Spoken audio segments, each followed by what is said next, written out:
Proverbs is very important అండి. సామెతల గ్రంథం బైబిల్ చూస్తే it is not a book of promises, it is a book of morals. Book of morals, నీతుల పుస్తకం అనొచ్చు. అంటే సామెతల గ్రంథం అన్నప్పుడు ఆ సామెతలన్నీ నీతుల గ్రంథాలు.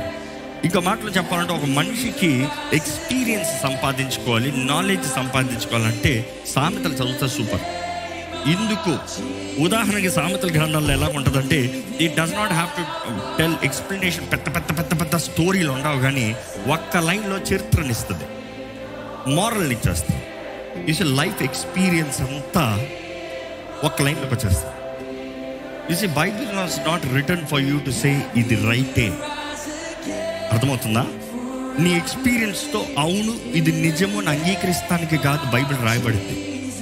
ఈరోజు ముఖ్యంగా సామెతల గ్రంథం ఉందంటే నువ్వు అది చేయకుండా, ఇంకో మాట చెప్పాలి, రేపు పట్టుకోద్దరా కాలుతుందరా, నేను పట్టుకుని అది కాలిదని ఎక్స్పీరియన్స్ వస్తేనే నేను నమ్ముతాను అంటాం అజ్ఞానం. బట్ ద వైస్ పట్టుకోద్ది కాలుతుంది, ఓకే